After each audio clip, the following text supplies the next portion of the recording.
अपने सबके दिलों में अरमा ये है मिलके सब यार अपने सबके दिलों में अरमा ये है जिंदगी में कल क्या बनेगा हर एक नजर का सपना ये है कोई काम करेगा सीए में कोई काम करेगा मगर ये तो कोई न जाने मेरी मंजिल है कहाँ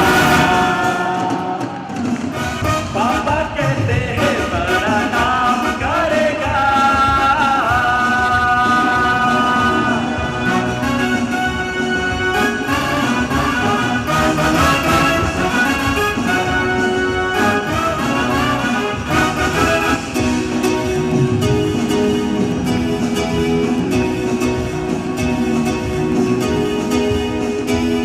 Yes, Krishna, I know. But do you know one more thing? That in this hall, why there is so warm environment? Why is it so? Because this hall is filled with the more than 3,000 enthusiastic, knowledge-hungry CA students. Wow, this is wonderful. So I wish a very warm good morning to all the present and future chartered accountants. Good morning, all. Good morning. The future belongs to those who believe in the beauty of their dreams. And if you can dream it, you can do it. Dreaming is the foundation, and putting efforts in the direction of our aspiration should be the purpose. Like today, we all have made this brilliant effort to come here to gain the knowledge. Yes, I again wish a very glorious good morning to one and all present over here. Students' confidence, delegates' excellence, management's guidance, and most importantly, your presence. On behalf of Ahmedabad branch of WIRC of the Institute of Chartered Accountants of India, I, Trishla Chaplot, And I, Hitesh Kriplani, take the privilege to welcome you all to the first technical session of International Students Conference 2019. the role of information technology in CA profession. Now, I am extremely delighted to announce that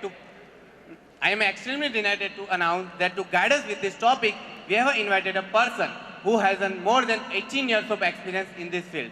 Yes, I am talking about none other than CA Shubhgor sir.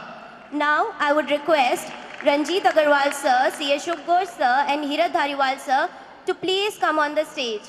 And Yes. I would request all the paper presenters to please come on the dais. I would request all the volunteers to please come on the stage. Please give a huge round of applause.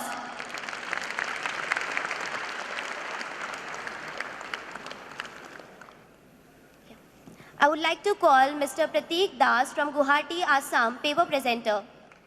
I would like to request Devanshi Mehta to give a few words for the session chairman's presence.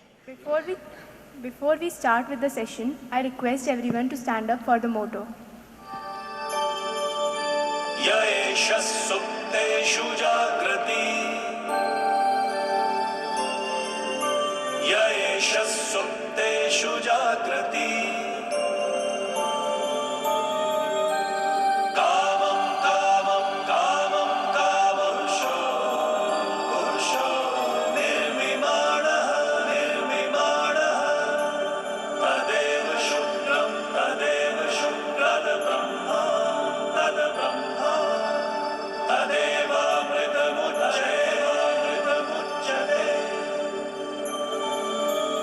तस्मिन् लोकः शतः सर्वे तदूनात्यर्हि कश्चन नात्यति कश्चन एतद्द्वैत एतद्द्वैत एतद्द्वैत एतद्द्वैत एतद्द्वैत एतद्द्वैत. So I am here to give introduction about Sir. Sir has more than 18 years of accounting and audit experience serving the financial reporting and audit needs of both Indian and global clients in various industry sectors. He currently leads the innovation and digital initiatives in his firm's assurance practice with focus on in-depth application of various analytical tools and robotics, promoting improved audit quality and providing a more valuable audit experience to clients. He provides auditing guidance to clients, advising on financial reporting process, complex accounting, and capital market transactions. Third is a CA, CPA of US, CPA Canada, and CISA US. Thank you. Now, I would request CA Ranjit Agrawal, sir, Central Council member, to give a floral bouquet and memento to CA Subkos, sir. Please give a huge round of applause. And I would request CA Harit Dhalewal, sir, to please present a floral bouquet to Ranjit Agrawal, sir.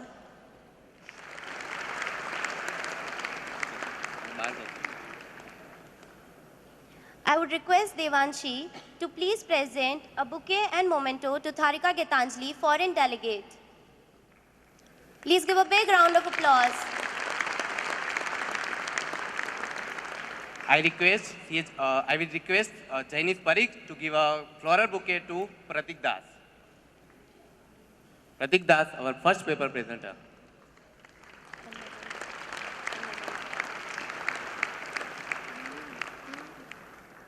I would request Ravi to please present a floral bouquet with memento to Lipika Goyal. I would request Priyanti Jain to please a floral bouquet and memento to Gopal Krishna Mahesh.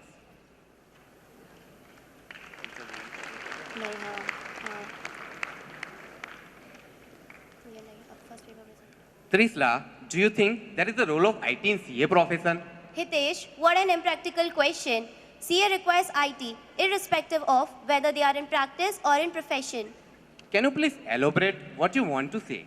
I think you have not done your articleship sincerely. Just answer my question. How you used to do the audit, how you used to compute the taxes, and how you used to analyze the client's data? Of course, in office computer. See, I told you. I never realized how importance of the IT in our profession. So, like you, there are many other CA students who have not yet realized the importance of information technology in CA profession. So, to enlighten them, I would like to call on dais our first paper presenter, Mr. Pratik Das from Guwahati, Assam. Just a minute, before starting with the presentation. Before moving to presentation, I would like to convey the rules for the paper presenter. I would request all the paper presenters to please kindly pay their attention. Each paper presenter are allowed to speak for 12 minutes and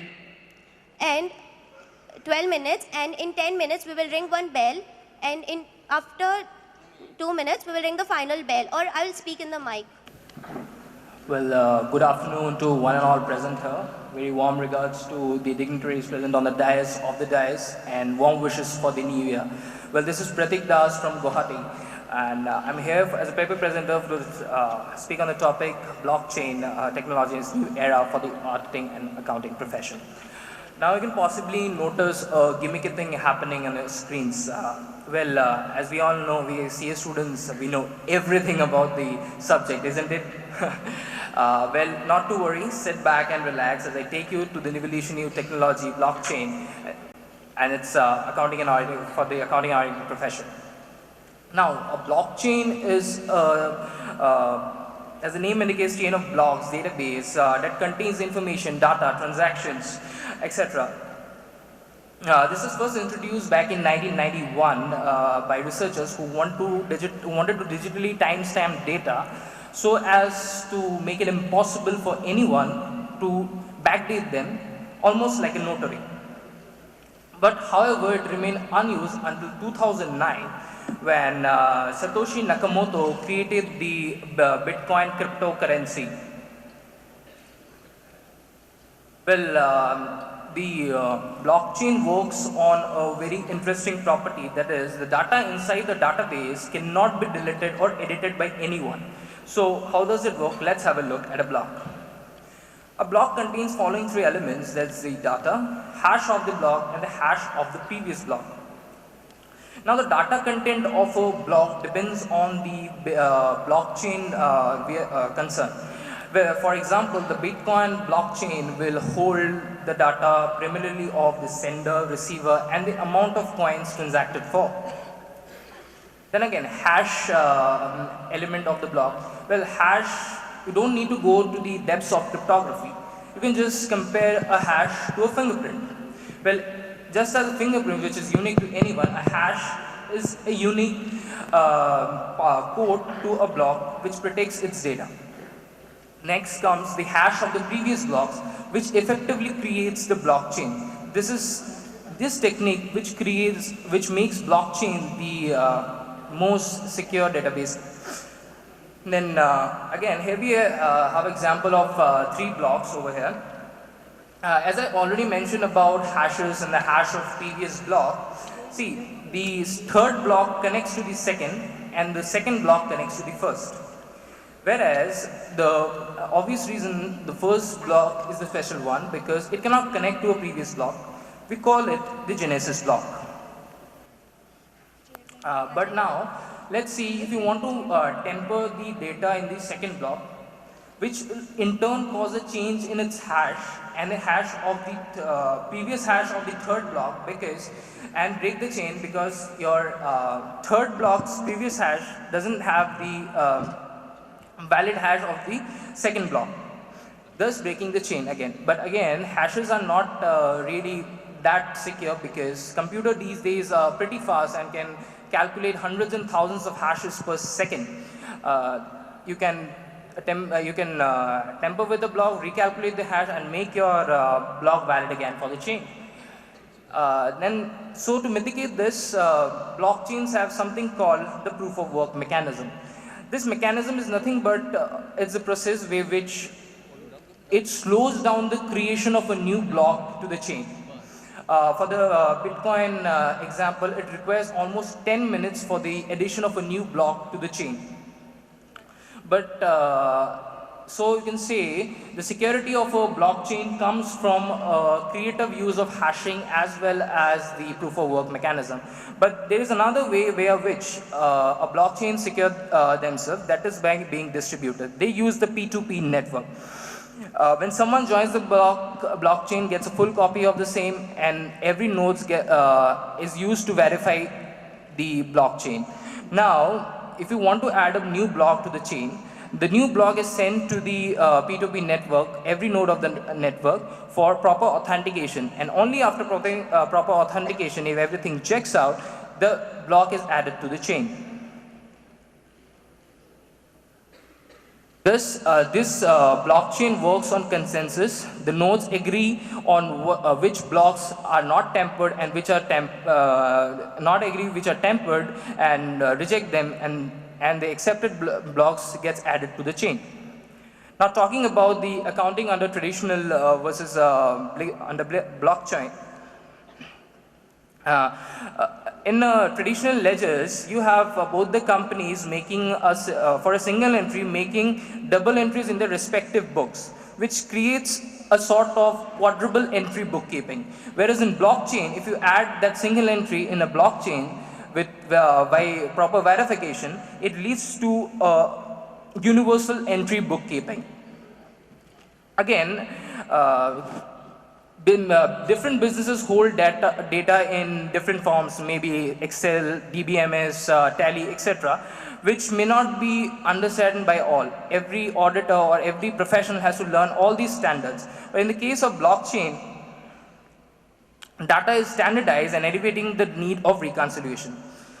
Talking about R3 reconciliation, now imagine you want to send some money, say $1,000 to your friend in New York. What happens is there's an entry in your ledger as well as a parallel entry in your friend's ledger. What problem lies is there are a bunch of other ledgers which needs to be reconciled before it finally reaches your friend. So money sent from your account creates a trust which involves time as well as money, and which reaches your friend maybe 5 to 6 days later, and with only not even $1,000, $990 or $5. So this now imagine if we have a universal ledger for the same. Well, this is the R3 consortium distributed ledger, whereas it will hold the voluminous ledger holding billions of transactions and act as a single authoritative record which are verifiable by the counterparties, reconciliation by the nodes, and creating a more efficient banking system. Talking about the smart contracts theory, I'll just read out it for you people.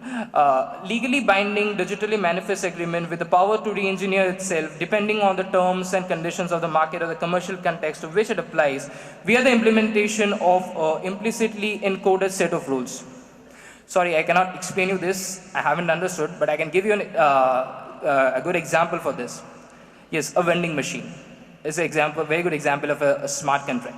So it removes the manual intervention of people oversight, which in turn helps in the reduction of legal costs involved in a contract. There is a speedy contract creation and execution on real-time basis, which are verifiable by the counterparties. Automated transfer funds via definable events, which makes it the most flexible contracts among all. Now talking about the auditing assurance, as we all came across the potential of blockchain in the accounting arena, I asked, is the blockchain end of audit? Ask my fellow students over here what we do for articleship then, at least the first year article assistants. Not to worry, transactions can still be unauthorized, fraudulent or illegal, which are executed between related parties, linked to a side agreement that is off the chain and incorrectly classified in the financial, which might also require audit procedures in the management estimates. Now, evolution of the audit under blockchain. See, in the blockchain, you can recall the fact that it works on the P2P network. Now, an auditor can be given a read-only node to audit for the audit of the company.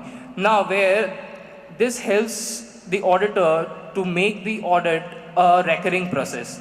Whereas in traditional way, at the end of the financial year, an ERP data is sent to the auditor along with the supporting documents. But in case of blockchain, we really don't require this, because in real-time basis, auditors can deploy automation using the artificial intelligence. But I won't talk more about artificial because I have Krishna here to speak on that. And thus, it reduces audit process, planning process. Then opportunities of blockchain, opportunities of auditors in blockchain, auditors of smart contracts and oracles. A chartered accountant verifies an interface between the codes and the external data sources. Without proper evaluation, blockchains face vulnerabilities and unauthorized access. An auditor will try to have the smart contracts verified so that these codes are intended with the exact business logic. Talking about the service auditoriums. 10 minutes. Service auditors of consortium blockchain. See, as the as this technology improves, businesses will try to develop blockchain platform for different organizations.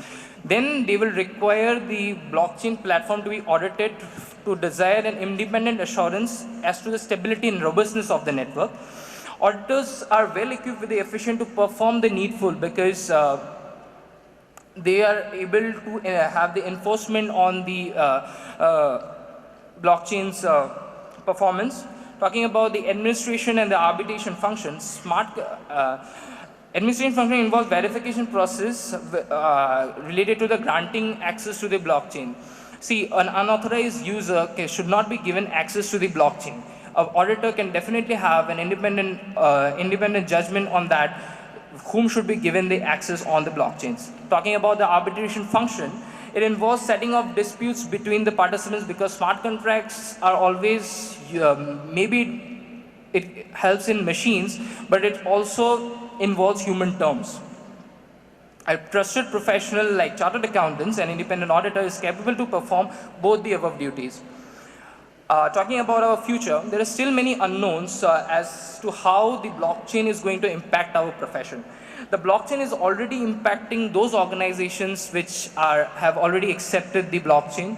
So Chartered accountants' mixed knowledge of business and business finance and knows will position us as a key advisors to those companies who have accepted the blockchain or will be trying to approach these new technologies.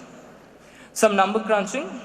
Market value of blockchain industries have reached $708 million US. Projected market value by 2020 is $60 billion US. Reported potential annual savings for banks $8 to $12 billion.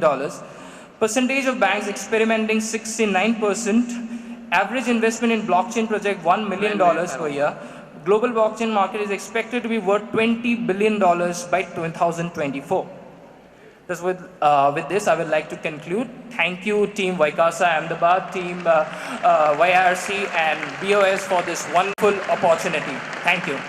Thank you, Mr. Pratik. Now I would like to request C.S. Subgor, sir, to talk about the topic. Thank you, sir. Well, I didn't get an opportunity to say good morning to you guys before as I walked in, so I will take this opportunity now to say good morning and a very warm welcome to everybody. I know our time is short and there are too many topics to cover, so I will just briefly allude on the topic that Pratik just presented. It's a wonderful presentation. Thank you for that.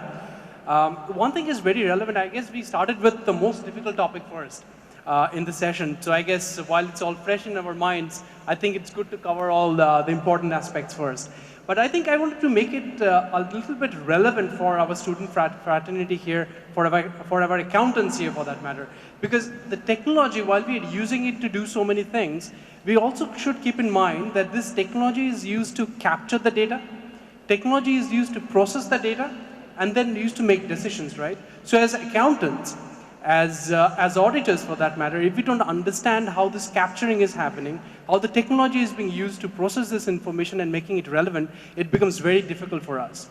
Now for blockchain, the most low-hanging fruit that you guys already know of is cryptocurrencies or bitcoins, right? So from an accounting perspective, you wonder, how do I account for these bitcoins, right? Is it like an inventory under IS2, or is it like an intangible? Right? In Indian context today, RBI has not made this a legal tender, but in the business community here is using this, right? So if as accountants, if we are accounting for this, how do we are accounting it? So in Japan and other countries where there is a legal tender, there are already some white papers on accounting standards which are getting published on this one. And our ICAI also has published quite a few white papers on this as well. If you haven't read that, you should read it. We have our Global Digital Accounting Auditing Board, which has been formed last year. It has published quite a few white papers on this topic as well. But the most important thing is we need to understand this technology, how it's actually been used, and then try to contain that within our accounting and auditing framework. Today, many of our clients, or many companies for that matter, are using this technology for the database management systems, like Walmart or Flipkart to some extent, and McDonald's and others. Their database management systems are happening through blockchain. So as accountants and auditors, if we don't know how the technology is used to capture all this information, we wouldn't know how to account for this data itself, right? So I just wanted to put that context in mind before we go to our next session. I think, who is our next presenter? So, thank you so much, sir, for these wonderful words. Now I'm inviting Mr. Gopal Krishna Mahesh from Coimbatore, Tamil Nadu for giving the next presentation. With all my due respect to the delegates and dignitaries present here, good morning, Gujarat. Okay, this justifies the tagline, Vibrant Gujarat, of course.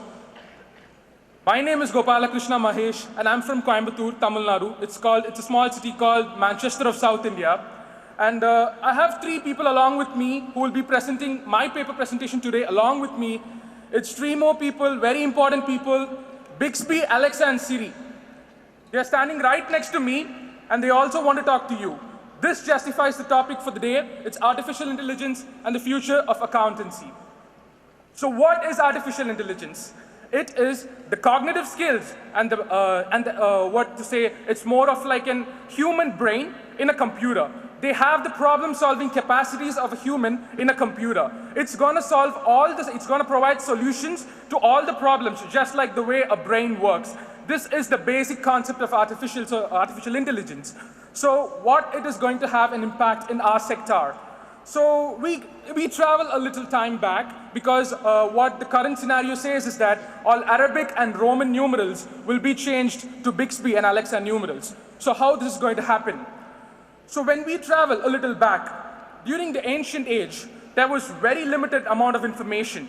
It was said that the total amount of information that was present was doubling every 1,500 years once. That is, if there's an information today, this much amount of information today, it will double only after 1,500 years. And when man learned how to read and write, it doubled every 250 years once. And during the age of science, when he registered the science as a subject, it doubled every 25 years once. And during this age, the age of information and technology, it's doubling every year. By this time next year, we'll be having double the information that was there today. So what this is going to do to artificial intelligence, because if data is doubling at this pace rate, it would take 25 years for a student to complete his BCom degree, because there's so much amount of information that is bombarded and which he has to absorb. It is practically not possible in today's world, and that is where AI comes into play. You don't have to go through everything. Everything is there right at the click of the button. You just have to know how to use it. That is the whole concept of AI. So there's one thing our profession is bounded to, because we are the pioneers of using AI in our profession. We have introduced AI in our profession right from the early age. It's very simple. It's the basic equipment that we have. It's the calculator. It is the most simplest form of artificial intelligence, which gives you a solution for every complex problem that we all face in our exams. But the answer depends on the output and input that you provide. The output is based on the input that you provide. If you're going to provide a very wrong input, the output is also going to be wrong. That's the whole concept of AI. So what next? What is going to be the way forward? Before we get into our profession, let's just have a brief outlook of all other professions. Technology advancement in the field of production. Our production is going to go manifold times increase because of artificial intelligence. We can go for double the production hours with artificial intelligence, which actually stabilizes the optimum utilization of raw materials. In the field of medical, we can have biosensors and microchips, which can scan the whole entire body and which can also boost the efficiency of organs within us. In the field of military, we can do weapon testing, weapon assessment, and the impact of it on our society without even having a battlefield. And autonomous driving, as we all know, it is in the very advanced stage in the Western countries, and we India are adopting it at a very fast rate. And in food industry, we have AI, whereby we are manufacturing the food without manual intervention. Now that is a very giant leap forward. And robotic arms, as we all know, it's all present in all multinationals where the entire production is carried on by robotics. So coming to the elephant of the room, it's impact of AI in field of accounting, auditing, and finance. So all these days we have been having a traditional system of accounting where we account for salaries, bonus, wages, employee benefit expenses. We have a concept called human resource accounting. Now this is entirely going to change. We are going to shift from human resource accounting to material resource accounting. Yes, you heard it right. It's from HRA to MRA. Because as the labor force decreases, we'll be having a lot of machineries put into production, which is going to take care of the service sector as well as the manufacturing sector. So we are not going to have an increased expenditure on salaries, but we'll have an increased expenditure on depreciation. We'll not be having increased expenditure on employee benefit expenses. We'll be having increased expenditure on wear and tear expenses. That is how we are going to see the shift in our territory. And we also know that as shadow accountants, we are supposed to maintain the data of our client for a period of 8 years. Now this is not possible in today's world, and that is why our offices are filled with files, lot of files. Even we may not have place to sit, but our files have places to sit in our office. So this is what is going to change. When you have cloud computing with AI, you can not just store 8 years, but you can have 800 years of your client data. This is where AI comes into play in our profession. And all these days we have been learning about labor laws such as labor laws, which is totally focused on manual and focused on human resource. Now this is going to change. We have to start studying about cyber laws, IT governance, and e-waste compliance, because that is going to be the future. So this, answers, so this will arise a question in your mind. If everything is going to shift to material, then what is going to happen to our lives? Are we going to lose our jobs? This is the biggest question today. It's a very debatable question, but I'm here to decode the myth. Let me say you, we are not going to lose our jobs.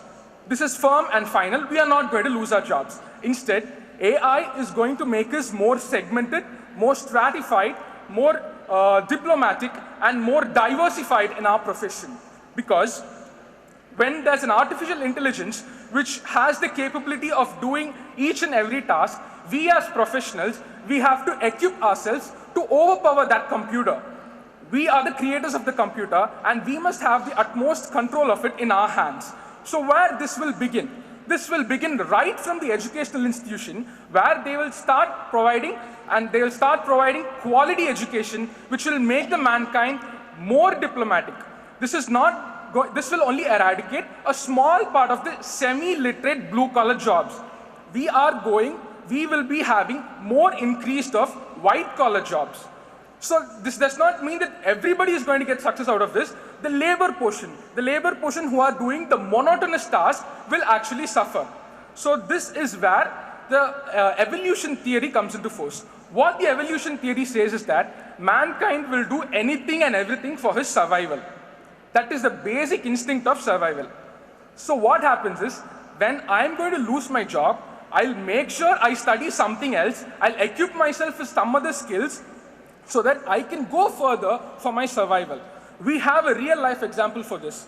A decade ago, they said ATMs are going to completely change the way our banking system goes.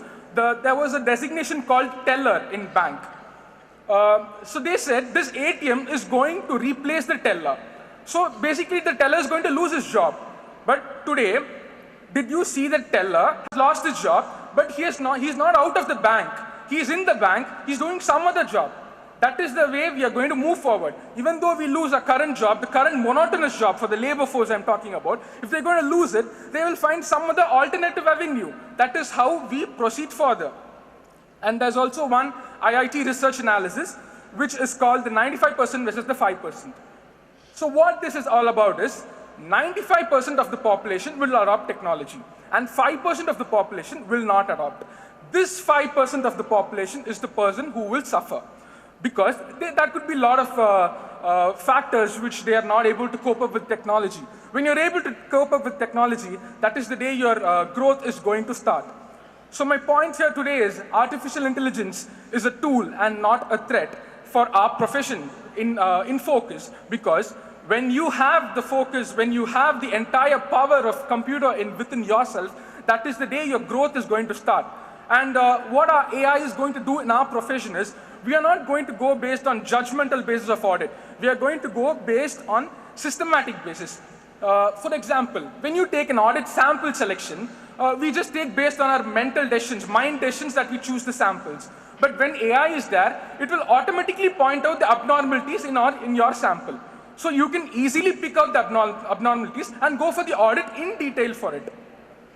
So there is one equation that I want you to study. Manpower plus technology equal to superpower. I would like all of you to repeat this. Manpower plus technology is equal to superpower. Yes, I will explain this. When there's the best integration of manpower along with the present day technology, that is the day your life is going to go to the next leap. Not just your life, it's going to be for the country also. Because there is no other profession without technology. Technology has become a part of our life.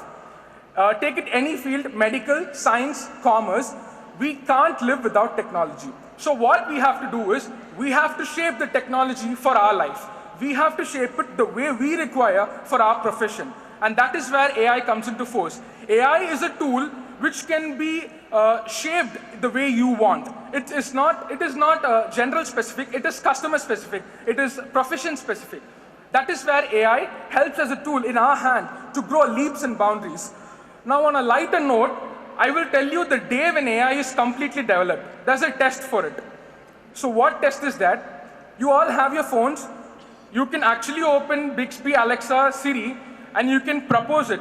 The day it accepts you, that is the day AI is completely developed. Because when it is able to take decisions about yourself, that day he can be assured that AI can take decisions about the entire profession itself. Thank you for this opportunity. Jai Hind. Thank you, Mr. Gopal Krishna.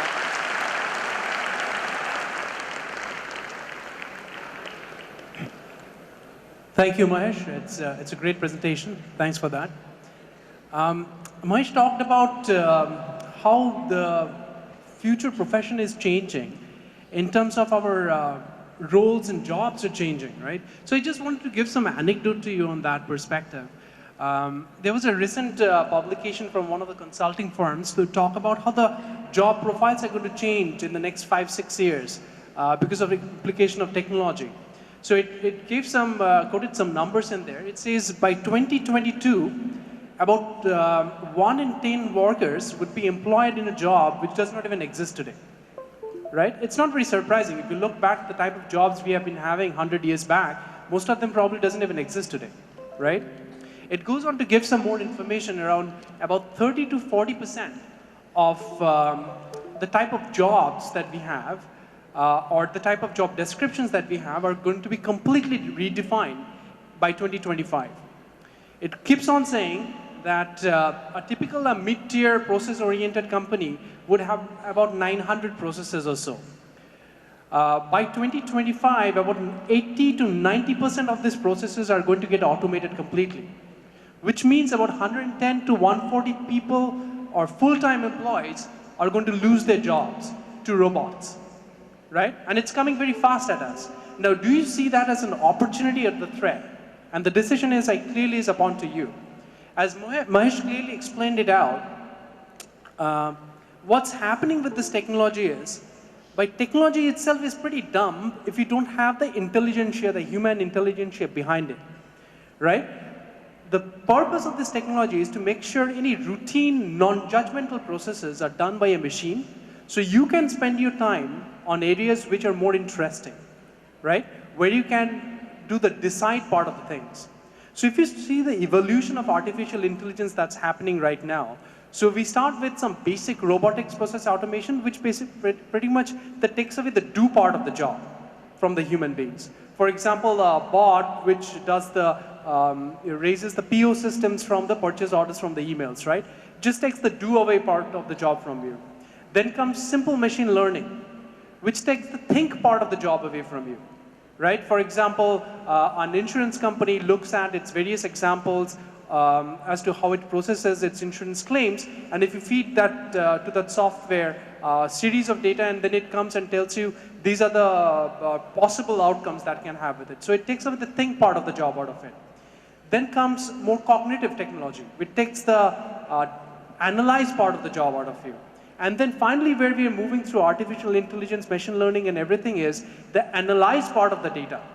The decide part of the data is taken out from you as well, right? So social media, the unstructured data, structured data, which is all out there, you process that, you take your decisions and make your business decisions. So that's the evolution that we see over a period of time. I will just put it back into the context of our accounting, how it's artificial intelligence is helping us today. So many of you know about this new leasing standards coming out, this IFRS 16, and that's actually having a very pervasive impact to the accounting profession as to how this leases, these long-term leases are being accounted for, which are all coming onto balance sheet. So OCR technology, or optical character reader tools, are being applied to analyze thousands and millions of contracts, which reads that in no time and summarizes the key elements for yourself. And what the accounting standards with the same OCR technology with machine learning does is, it takes the key attributes from these contracts and plugs that to the relevant accounting positions. So for the various contract terms, what is the corresponding accounting position that could be taken, the decide part of it, or at least a whole forum of things are laid across to the accountant based on which they can take the decision. So again, the manual part, the routine part, the non-judgmental part is taken out, so the accountants today can spend more time on the decision-making part of it. So I just wanted to put that context in there. Before we go to our next presenter, I think it's Lipika Goel is going to explain to us about cybersecurity and its challenges. Thank you, sir. I would like to invite our last paper presenter of this session. I would like to I would like to request our last paper presenter for this topic, cyber security challenges for accountants. Please give a huge round of applause.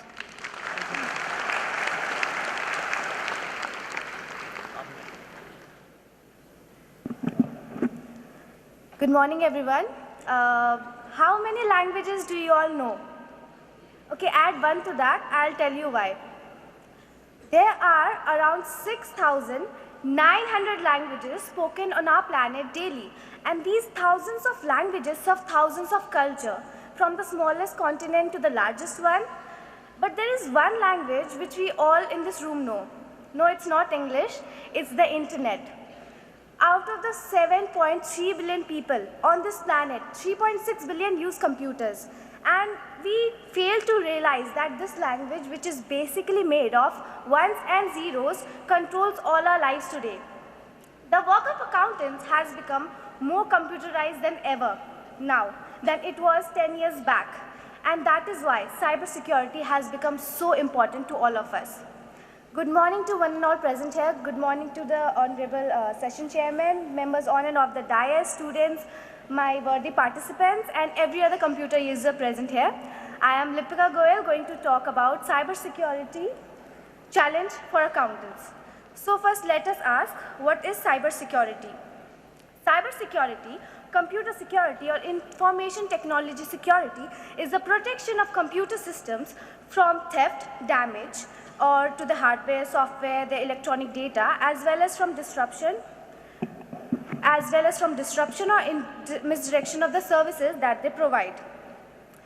We accountants use computers every day, be it GST, be it e-filing, be it ROC work. We do work all day, every day. I'll give you a small advice. The next time you go for an interview, read about cybersecurity. And if you know more than your boss, I'm sure he'll hire you then and there. But for that, first you need to know the basic cybersecurity threats that accountants have. First, we have malware alert. It is an all-encompassing term for all the viruses that are out there. Then we have phishing. Have you ever opened an email asking for your information? Because I sure have done that. And these pose as third party and they ask you for your information. But do not click it, because I'm sure you have already provided your information which they are asking, posing as your bank, in the 150 forms they ask you to fill every time you visit your bank. Then we have password attacks. These are exactly what they sound like. Someone trying to crack into your system by accessing your password. Distributed denial of service, DDoS. They send high volumes of data into your system. They try to block your network, and then you go on blaming my RAM. Oh my God, my computer freezes all the time. No, it's not your computer's fault. It is the intruders which are sending high volumes of data into your computer and trying to block your network. You should probably buy a firewall. Then we have is the man in the middle. You are an accountant, you're sitting on your computer and you're trying to access a bank account. The man in the middle would come in between. He would possess you to your bank and impersonate you to your bank. He will gain all the necessary information and use it to his own gain. We have drive-by downloads. You don't need to do anything in drive-by downloads. You will go to the site and it will automatically download malicious software into your computer, and then your computer is going to freeze again. You should probably again buy a firewall. Now we have maladvertising. Maladvertising, you visit sites and those are flashy signs on the computer screen asking you to click them to take other sites. Well, those are maladvertising. They download malicious software into your computer when you click on those sites. Ransomware attack. This is a new concept that we have, ransomware attack. They latch onto the information on your computer and they will only release it when you fulfill the wishes of the cybersecurity attackers.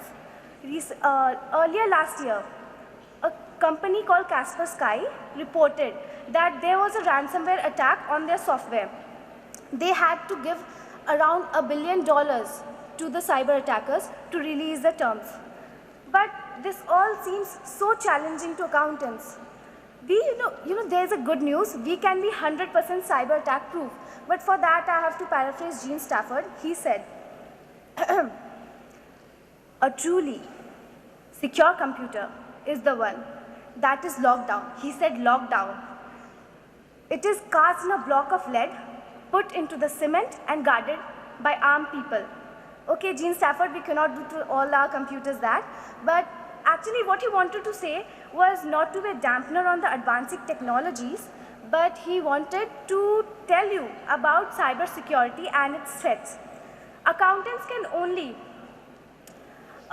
prevent the cybersecurity attacks if they know the laws which are followed by the attackers.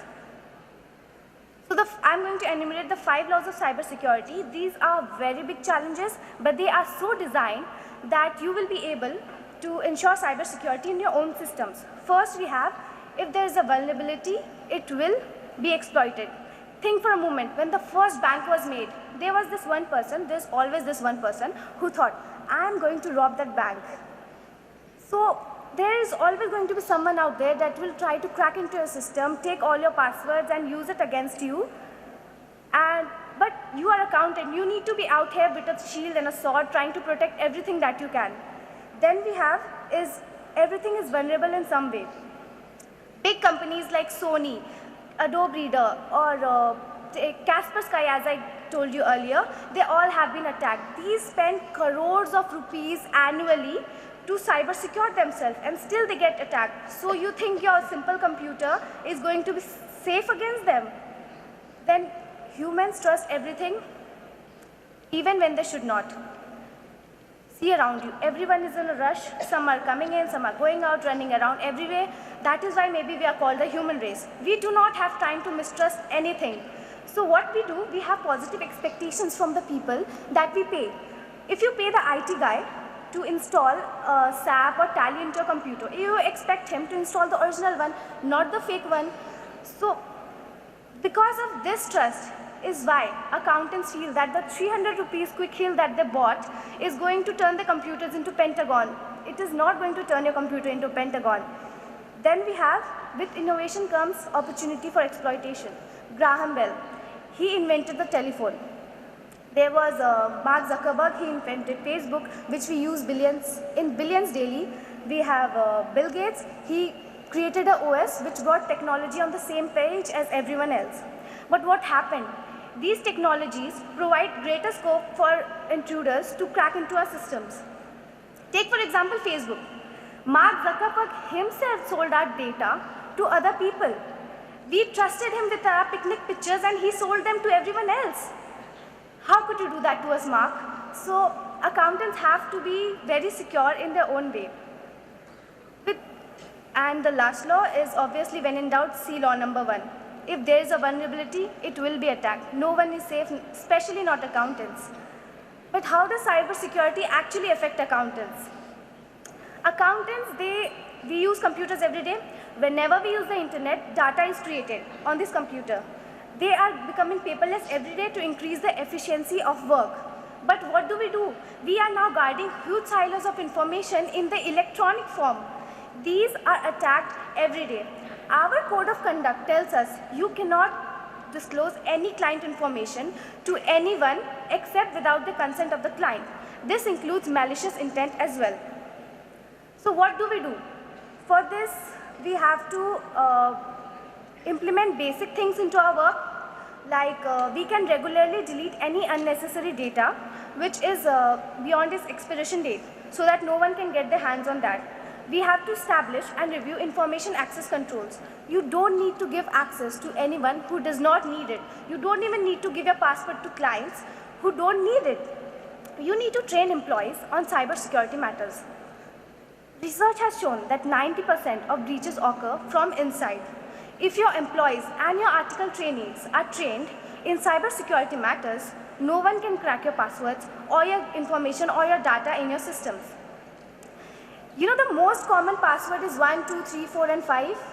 And funnily, the word password is the most common password. So you need to train employees against doing that. You have to review cloud-based security providers. There are several providers out there. You need to choose the secure one and not the easy one. Google Drive is not the only option out there. You have to create written information security plans. in case a breach occurs, so that you know what protocol to be followed. We need to have cyber security insurance. You all are accountants or aspiring to be accountants, so I'm sure you all know what that is. You need to monitor vendor security protocols. The Bible has said, love thy neighbor. You need to listen to the Bible right 10 now. minutes are over. Because you need to implement this not in yours only, but in clients too. You need to use the gifts that the cyber security world has given you. Like there's digital signature, there is firewalls, there is antiviruses. Why? Because they will save your neck. Don't be lazy. Take your client's password, install it in your system, and use it to encrypt it using digital signatures. For this, we have to implement basic elements of cyber security, because a big size CA firm has said that 30% of accountants are more likely to be attacked. First, application security through authentication systems. You need to authenticate your systems. Then you have information security, that is securing your information. Network security through anti-malwares, disaster recovery. You need to have a backup of your data always. End user compliance. You need to teach people beforehand, so that prevention is always better than cure. You need to think like the criminal to act like a cop. You know, the security is in your own hands. If a person robs your home because your door was open, then it is your fault and not the person. If you post on Facebook saying that I am going somewhere with all the necessary hashtags, someone comes into your home, robs your house, takes a little vacation of his own, and leaves your note saying thank you for the hospitality, then it is your own fault, because this recently happened with a person. He left on a Facebook post about this, and someone came, stayed at his home and left. This all may seem very challenging, but think, whenever there is a terrorist attack, what do people of the different countries do? Do they think, oh my God, if America can get attacked, then there is no chance for me. Let me save money on security and buy something nice for me. Or does it think, oh my God, if America can get attacked, there is actually no chance for me. I need to increase my security. Exactly. So accountants need to take this challenge head on. When they hear about cybersecurity breaches, they need to implement this in their systems, because knowledge and training with ethical questions is the pathway to professional excellence, and they need to remember this while taking this thing by the horns. Thank you.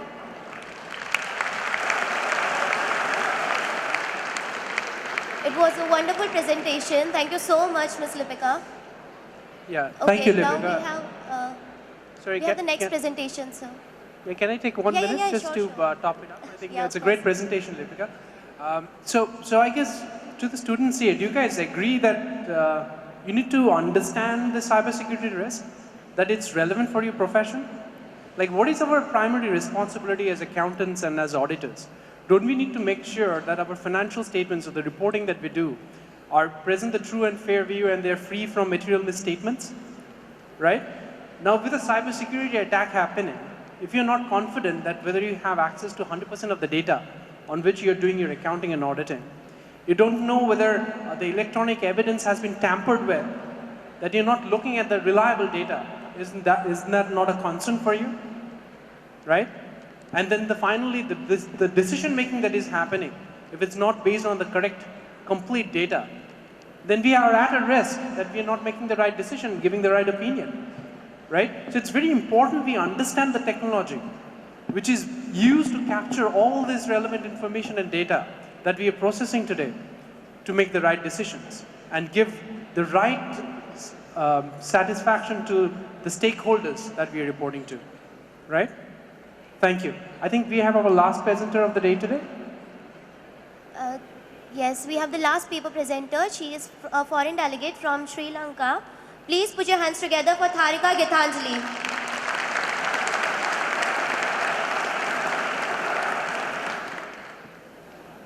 Morning all of you guys. It's a pleasure to represent in CA International Conference for the second time in my life. And let's go for the topic. I'm going to talk about the role of information technology in CA profession as a summary as all three topics. So first, introduction. through the evaluation of corporate world, technology become the fast moving trend over these past decades. So especially for fields like accounting, this technical cooperation must have involved to survive in the turbulent environment. The reputations, relevance and the value of the accountancy and auditing profession depend on this ability of its members continually to meet the expectations of various stakeholders and to provide a service appropriate to the needs of the particular environment which they operate. So in this article, we further describe about the blockchain and also the artificial intelligence and cyber security challenges. Let's move for the next. And when we preparing our presentation and the article, these are the references and these are the articles, the few of articles what we referred. These people talk about more describably about this information system and also about the accounting as a link. So what is blockchain technology? So blockchain is an accounting technology which concern about the transfer of ownership of assets and maintain ledger of accurate financial information. The profession of accountancy is large concern about the dimensions and the communication of financial information. For the accountants who are using blockchain technology may provide clearance ownership of assets and existence of obligation and could dramatically improve efficiency. This blockchain technology creates more opportunities for the people who are working in accountancy field like audit trials also. When it's talk about artificial intelligence and future of accountancy, in this coming decades, intelligence system will take over more and more decision-making tasks from humans. So while accountants have been using technology for many years to improve what they do and deliver more value to business, this is the opportunity to reimage and radically improve the quality of business and investment decisions, especially investment decisions. Just a minute, Sarika. Please maintain the decorum, friends. Please. Yeah. And which is the ultimate purpose of profession.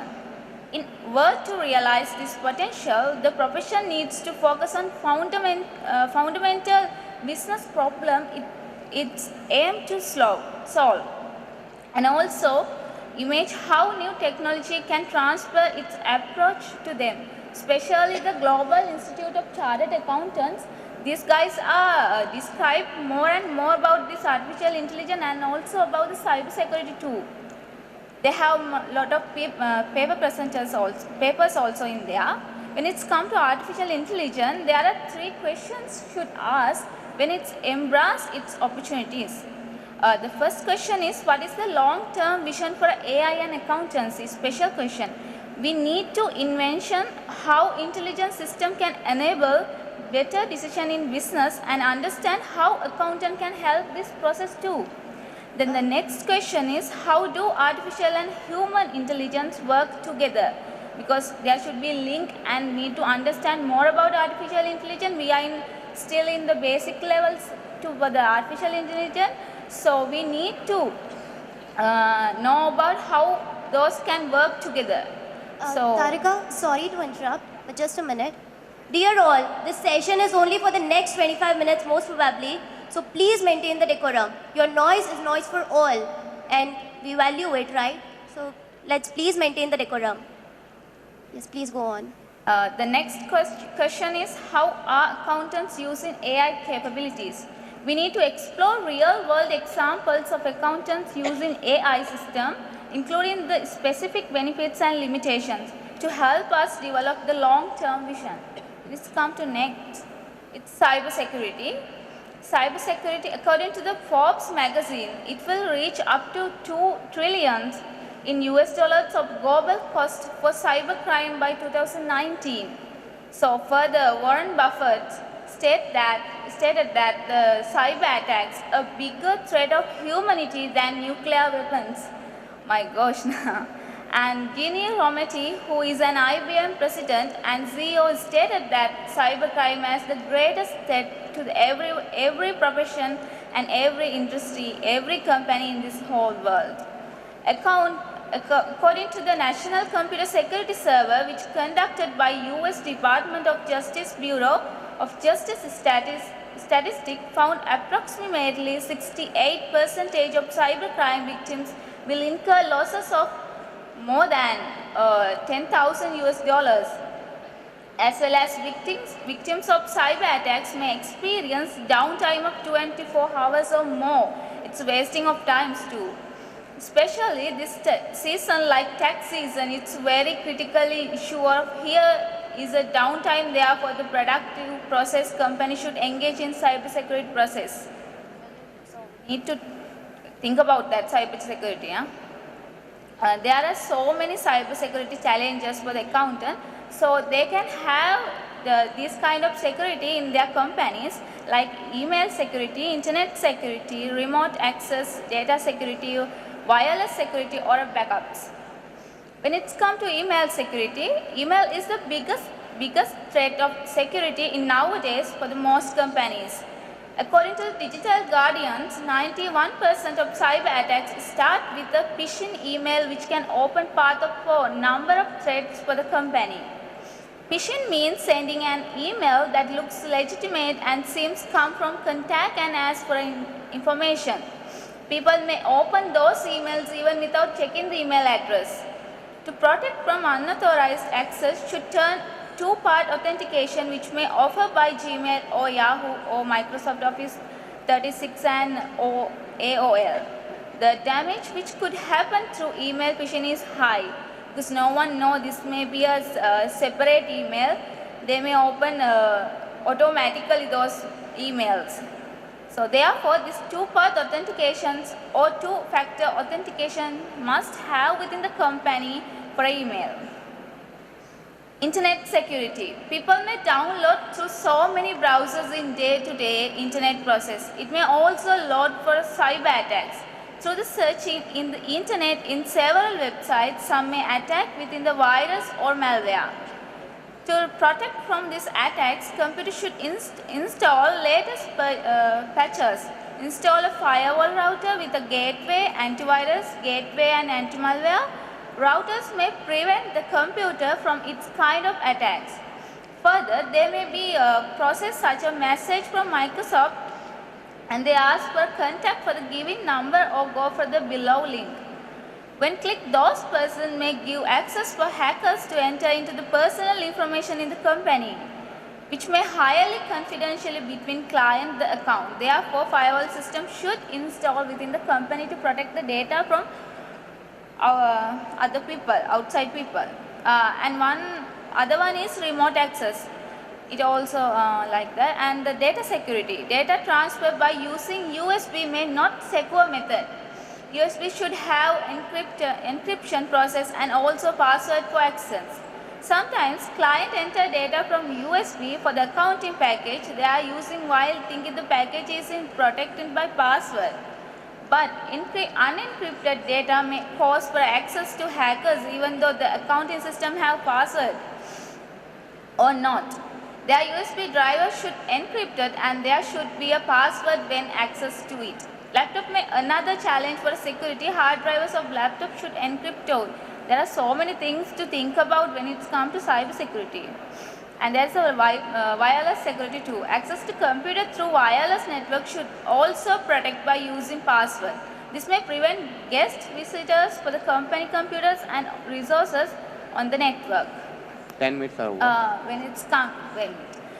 Next one is backups. After installing all these methods and still ransomware infect by system and network, need a backup for a data. So should be two backup plans. One is daily backup for a local removable categories and some methods to back up an internet service too. The best system of office offsite backup include virtualizing the computer server offsite, which may help with tax season too. So keep that mind in your as a recommendation we are using, as an accountant, the knowledge regarding information technologies must in this era. For the survival and the reputation may base on for what extent the person and the company could grab the technology. So overall, the accountant, purpose is to satisfy their stakeholders while they are decision making. So stakeholders may be efficient process while securing the information in between both parties. To prevent from these cyber crimes and providing better and efficient financial process, the client accountant should have well knowledge regarding information technology. So I'm going to wind up the presentation now. These are the references what we referred when we are doing our articles, and this each of everything are more describedly in the paper also. So this is a little bit the summary of those. So thank you very much all of guys, and it's a pleasure to represent in this guys. Thank you.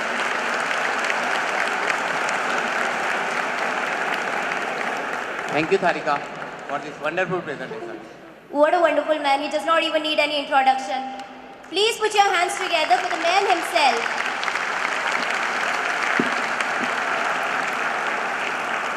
Well, I must say this, I feel like that professor who walks into that university with a whole bunch of students in stadium there, and he goes up and says, how long do I have to conduct my speech here? And firstly, for the 5 minutes, there was a pin drop silence, and then a feeble student stands up and says, sir, you can speak as long as you want, but we live in 1 hour's time. So my situation is very much like that. This is such a subject, such a wide spectrum of things that it can be talked about information technology, and it's really not a justice that you can conclude that within 1 hour's time. But as we reach towards the fag end of the session, I just wanted to put some things into perspective. Like as you know, this digital and information technology and everything, that is clearly, as you know, is revolutionizing the way we do things. I was reading this article a few days back, and it was called The Power of Digital, and they tried to explain it with the numerology 2. And why they use the number 2 is, they looked at some anecdotal information and saw that over the last 2 years, all the digital data that has been created so far has been actually created in the last 2 years, like 90% of the data. So the beginning of time until about 2003, the information that has been created, and since then, there has been a major upheaval of the digital content that we are seeing in the space right now.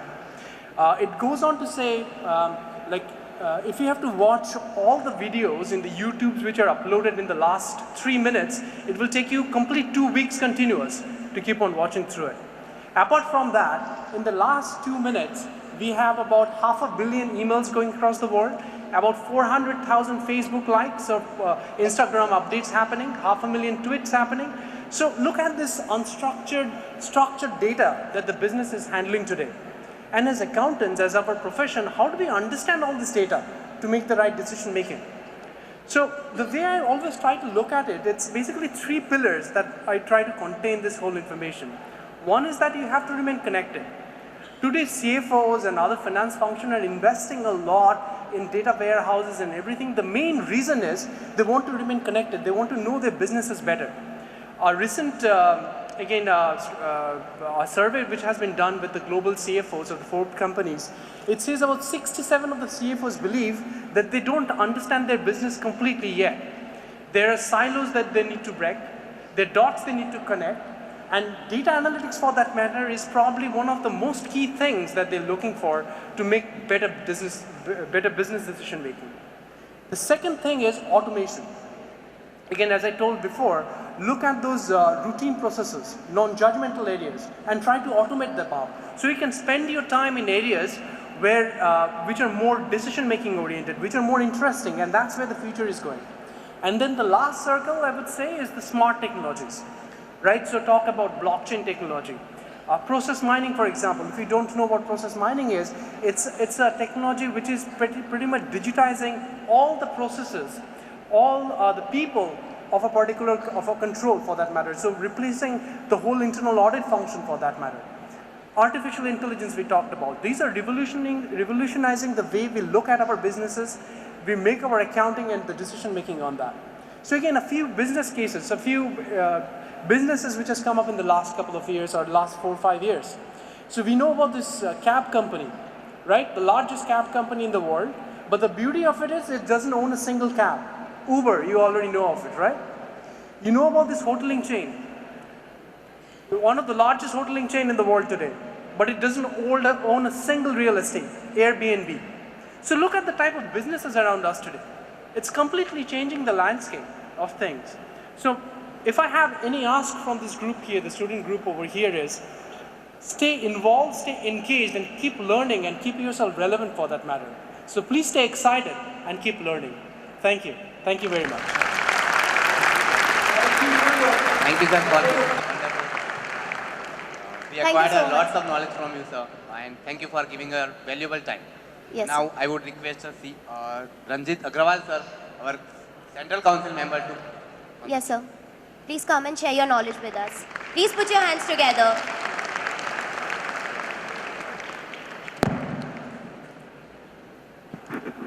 Chairman of this session, Mr. Ghosh, very young and dynamic, all the paper presenter, and very, I can call you FCA, Future Chartered Accountants. Our friends, first of all, you must thank the President Naveen Gupta, Vice President Praful Chhajad, and Chairman BOS Dhinal Shah for bringing this international conference in the city of Ahmedabad. And when we came yesterday, we found in the food, everything is sweet. Everything is sweet. So somebody told us the food is sweet because the people are so sweet.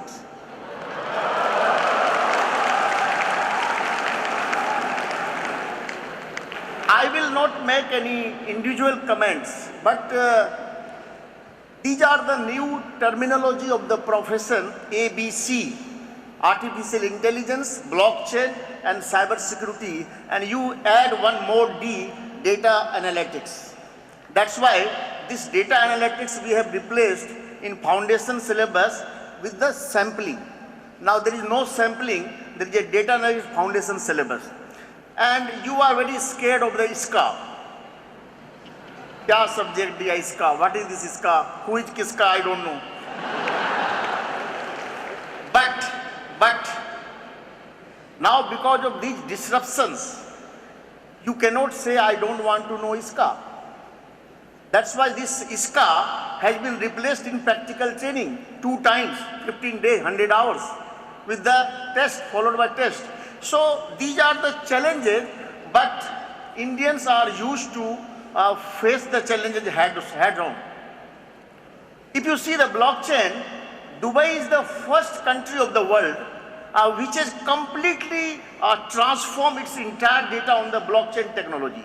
Entire land record, judicial record already shifted on the blockchain. In India, Niti Aayog is already working on blockchain. Telangana is a state which has partially shifted on blockchain. Now when the blockchain is coming, why the third-party verification required? What is the role of the auditor? That is the challenge to the audit profession. If data analytics, cyber security, blockchain, all these things are coming, this is the challenge to the profession. But at the same time, the way we have conditioned the mind of the student to pass the CA examination, it's a huge syllabus. But once you qualify as a CA, these ABC is nothing for ABC for you. Indians in IT all across the globe, Indians are heading the IT company of the world like Google. Who is the head of the Google? It's an Indian. So the Indian are used to take the challenges and transform in the opportunity. And this is the region. This is the region. If you, as a student of ICAI, 8 lakh students, it's a big number, are able to qualify as a chartered accountant, you can head on, you can take any challenges and you will convert those challenges in the opportunity. And that's the role of the ICAI. Jai ICAI, Jai IT. Thank you very much. Thank you, sir, for sharing your knowledge. The students are already enjoyed the lots of your speech. Now, before concluding the excellent session, I would like to thank all the paper presenters for their precious contribution. And special thanks to CA Shubhghosh sir. For this knowledgeable event, there could not have been a more appropriate person than you to embellish, to enhance, to enrich, and to enlighten the session.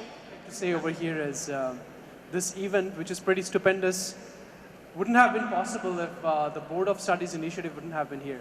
So I think a big round of applause goes for the Board of Studies one more time. Thank you so much. I guess we are at the very last. I must say this event was also not possible without the chairman of this Ahmedabad branch, Nirav Choksi, Vikasa, this Nikita Agarwal and Devanshi Mehta. He is the secretary and the vice chairperson of this Nikita. Please give them a big round of applause.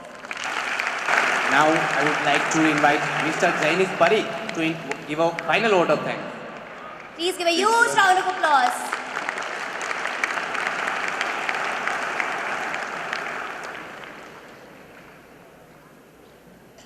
I extend you very heartily vote of thanks to sir for sharing your time and this precious time. It's privilege for me to propose you a vote of thanks on behalf of Ahmedabad branch of WIRC together with Ahmedabad branch of Vikasa. Thank you so much sir for your valuable time. Thank you sir. Thank you so much, Janish.